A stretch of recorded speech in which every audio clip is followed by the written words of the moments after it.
So, how good was Larry Bird really? When you looked at him, he did not look like a superstar. He moved stiffly. His jumping was limited. He did not have explosive athletic gifts. To the untrained eye, Bird looked like he should not dominate the most athletic league on earth. Yet the greatest players who ever lived were absolutely terrified of him, not because of his body, because of his mind. What you are about to hear is how 7 basketball giants explained why Larry Bird was the most mentally dominant player they ever faced. Trash talk that came true, steals that defied physics, games played with his offhand just to prove a point. If you are enjoying this deep dive into basketball genius, hit that hype button right now. Let's start. Number 1, Kevin McHale. McHale spent his entire career alongside Bird, watching him manufacture challenges because normal basketball felt too easy and uninspiring. On February 14th, 1986, Bird decided to play left-handed against Portland. He scored 47 points, 14 rebounds, and 11 assists, with 20 points using his left hand. When he needed to, he used his right hand for the tying and winning shots. McHale saw this as disrespect toward the game.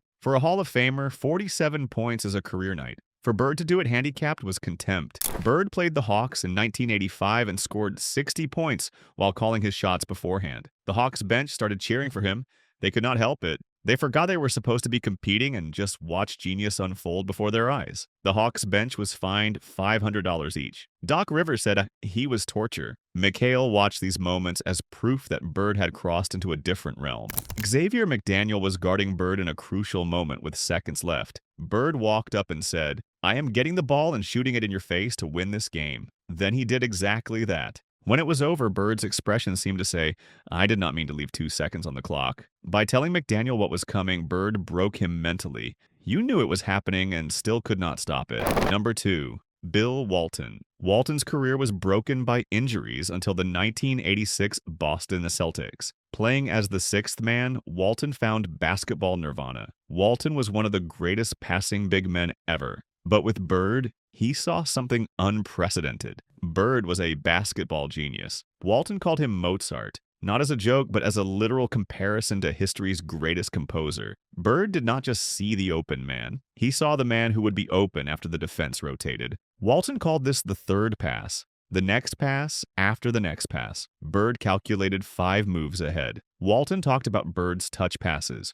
redirecting the ball without catching it, keeping defenses constantly reacting. Bird manipulated defenders with his eyes. Defenders. He looked one direction, and they went there. The ball went elsewhere. Bird saw the game in slow motion while everyone else looked frozen. Walton said he would pay to watch Bird practice. The intensity Bird brought was extraordinary. He trash-talked teammates. He made bets on shots. He refused to lose a scrimmage. He elevated the entire 1986 roster through sheer refusal to accept anything less than perfection. Walton credits Bird with allowing him to love basketball again after years of pain. Number 3, Kareem Abdul-Jabbar. Kareem was the NBA's greatest purist. He valued basketball played the right way. Fundamentals. Discipline. When Kareem looked at Bird, he saw a reflection of his own commitment to doing things right. Kareem called Bird a consummate professional and a great clutch player. From Kareem, this was the highest praise possible. He was notoriously hard on players who lacked discipline, but Bird was different. Kareem noted that despite the narrative about Bird being an unathletic white guy, Bird wore out the grades. He pointed to the muscle between Bird's ears as his greatest asset. What amazed Kareem was Bird's ability to affect the game without needing physical dominance. Kareem thrived on positioning and geometry. When he faced Bird, he saw a forward who rebounded like a center and stretched the floor like a guard. Kareem said Bird was always at the right place at the right time. Bird's entry passes into the post were unparalleled. He forced centers out of the paint, changing how Kareem had to defend. Kareem held Bird up as the ultimate team player. He passed, he screened, he moved without the ball. When Kareem said Bird was the best guy he ever played against, that carried massive weight. He played Wilt Chamberlain and Bill Russell. In the paint, Bird battled for rebounds against bigger men and came away with the ball not because he was stronger, but because he anticipated better than anyone. Number 4, Pat Riley. Pat Riley spent the 1980s trying to build a Lakers team that could beat Bird. As a coach, he looked for weaknesses in opponents. In Bird, he found none. Riley said, "If I had to choose a player to take a shot to save a game, I would choose Michael Jordan. But if I had to choose a player to take a shot to save my life, I would take Larry Bird. This distinction matters. Saving a game requires athleticism and creation. Jordan could jump over defenders and manufacture impossible looks, but saving your life is existential. Failure is fatal." In that moment, Riley would give the ball to Bird because he represented certainty. His mechanics were flawless. His mental state was impervious to pressure. Bird would execute perfectly. That is the difference between a fighter jet pilot and a sniper. Riley witnessed Bird's cold-blooded nature repeatedly. After the Lakers lost a game where Bird was left open, Bird looked directly at Riley and his expression said, "I cannot believe you left me open. You got lucky." Riley knew it was true. Leaving Bird open was a death sentence. For the Lakers coach, the Celtics' sworn enemy, to publicly say he would trust his life to Bird was the highest praise in basketball history. Number 5, Isaiah Thomas. Isaiah and the Bad Boys Detroit Pistons were the physical roadblock that eventually ended the Celtics dynasty. These were wars, not basketball games. The Pistons were designed to beat the Celtics by physically wearing them down. Harder fouls, more collisions, less mercy. They understood that if they could make Bird uncomfortable, they could win. But Isaiah eventually realized something that changed his entire view of Bird. Isaiah said, "If you put all of us in a room, Magic, Jordan, myself, and Bird, Bird would probably be the guy who walks out of the room at the end of the day. This is not about a fist fight. This is about competitive survival." Magic played with joy and flair. Jordan played with fury and athletic superiority. Bird played with a cold, desperate necessity. Thomas is saying Bird's resourcefulness was unmatched. If the game was ugly, Bird won. If it was pretty, Bird won. If it was physical, Bird won. Thomas defeated Bird in 1988 and 1989. He beat Bird's Celtics, but he recognized that beating Bird required a total systematic dismantling of everything around him,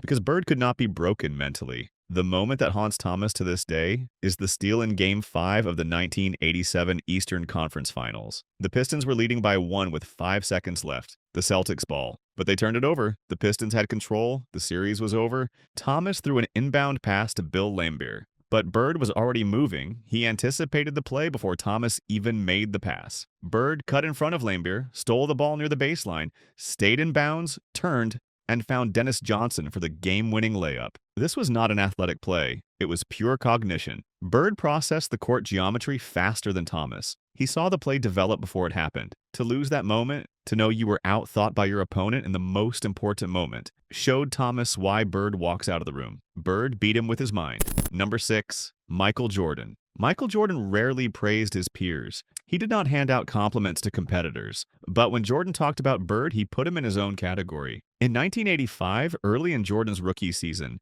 Jordan was already studying Bird. After facing the Celtics, Jordan said something that surprised everyone. He said, "He is the best. At this stage in his career, he is doing more than I ever did." This seems humble, but it is not. It is recognition of mastery. Jordan was acknowledging that while he was scoring, Bird was rebounding and passing and defending and leading all at once. Bird was doing everything. Jordan recognized that Bird lacked athleticism the way Jordan had it, but Bird had solved the game in a different way. Bird had cracked the code using pure intelligence. The 1986 first-round series between the Celtics and Bulls produced the most famous moment between them. Jordan was returning from a broken foot. He was playing against the wishes of his management. In Game 2, Jordan scored 63 points, a playoff record. It was a display of athletic brilliance that had never been seen before. The Celtics won in double overtime, 135 to 131. After the game, Bird said, "I think it is just God disguised as Michael Jordan." People use this quote to praise Jordan, but the inverse tells the truth. Jordan's response was deference. He respected what Bird did while he was putting on that show.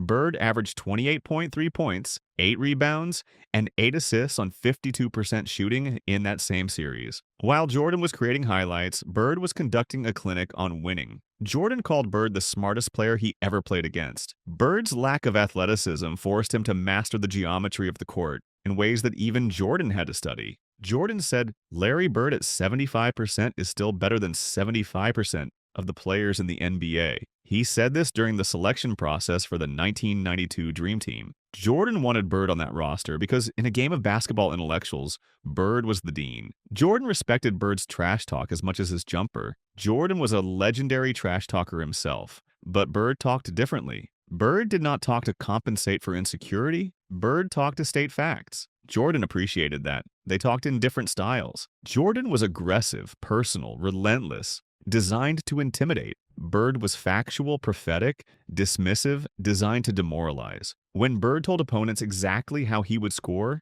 it was not a taunt. It was a spoiler alert. And then he executed it anyway. Jordan obsessed over mental edges, and he recognized that Bird had the audacity to handicap himself by revealing his plans and the skill to execute them anyway. Number 7. Magic Johnson. Magic Johnson played against Julius Erving, a physical marvel and one of the greatest athletes to ever step on a court. He played against Kareem Abdul-Jabbar in practice, watching his perfection up close. He played against Michael Jordan, the most athletic player the league had ever seen. None of them induced fear, but Bird did. Magic said, "The highest respect you can pay to any player is that you fear him. Larry is the only player I feared." This admission was staggering. Magic built an empire on confidence and invulnerability. Admitting fear was something he almost never did. The fear was not physical. Magic knew Bird was not going to physically overpower him. The fear was cerebral. Magic described sleepless nights wondering what Bird was doing. If Magic was shooting 500 free throws, he imagined Bird was shooting 501. This psychological haunting drove the Lakers' dynasty. Magic needed the ball to orchestrate the Showtime fast break, but Bird could dismantle a defense with just a defensive rebound or a quick outlet pass or a back screen that freed a teammate. The fear was facing an opponent who had already calculated the checkmate before the opening move. The 1984 NBA Finals was the crucible. The Celtics won in 7 games in what was called the Sweatbox Series because Boston Garden reached 97 degrees in Game 5. Bird averaged 27.4 points and 14 rebounds, but it was not the stats. It was his will. Magic knew that if Bird touched the ball in the closing moments of a tight game, Celtics' victory approached certainty. This anxiety was something no other player could create. In those late-game moments, Magic could not control Bird. Bird controlled the moment. Magic noted that Bird was unpredictable in ways that broke every scouting report. He could score from deep, he could post up, he could deliver no-look passes. There was no safe defensive scheme. If you doubled him, he found the open man. If you played him single coverage, he scored. Every option led to Bird winning. The relationship between Magic and Bird evolved over time. They went from bitter rivals to deep friends. But that initial fear never fully disappeared. Magic realized that Bird made him better. Without Bird, there is no Magic. Bird's intensity forced Magic to refine his own game, especially his perimeter defense and mental conditioning. When Bird and Magic talked after Magic's HIV diagnosis in 1991, Bird wept. The stoic, cold-blooded killer cried for his greatest rival. This moment showed that beneath all the competition and fear and respect was a connection that transcended basketball. They were the only 2 men on Earth who truly understood the burden of saving the NBA. They saved it together. What all 7 of these legends are saying is this: fear of Bird was not about his body, it was about his mind. Magic feared his relentlessness and his psychological dominance. Riley feared his mechanical reliability under pressure and his ability to execute in crucial moments. Jordan respected his basketball IQ and his mastery of the game. Thomas respected his survival instinct and his ability to anticipate. Walton worshipped his vision and his ability to see multiple passes ahead. Kareem respected his fundamentals and his positioning. McHale witnessed his boredom with perfection and his desire to become greater every day. All 7 legends feared a different part of the same brain. The term cold-blooded appears constantly in these accounts. It meant detachment from pressure. Bird did not feel anxiety like normal athletes. His heart rate seemed to lower in high-leverage situations. Riley's "Save My Life" quote quantifies cold-blooded not as a hot streak, but as mechanical reliability immune to fear. When Isaiah Thomas said Bird would walk out of the room, he meant Bird would be the last one standing, because Bird understood leverage, angles, and psychology better than anyone. Bird was the smartest man in the room. A player from French Lick, Indiana, with a rural accent, outsmarted every elite competitor. If you take away the box scores, what remains is the terror Bird inflicted. He averaged 24 points, 10 rebounds, and 6 assists. But those numbers cannot capture what he did to Pat Riley or the sleepless nights he gave Magic Johnson. The consensus is unanimous. Larry Bird was a basketball anomaly. He maximized every ounce of physical potential through force of will and genius-level intellect. He did not jump over people. He thought through them. He did not run past them. He anticipated where they would be and beat them to the spot. Every decision was made before the play started. That is why these 7 legends, all among the greatest ever, point to the same answer when asked who would survive in a room full of legends. They point to the guy who did not look like he belonged, but who outsmarted and outlasted them all. If your life is on the line, you give the ball to Bird. In the court of NBA opinion, there is no higher verdict. That is how good Larry Bird really was.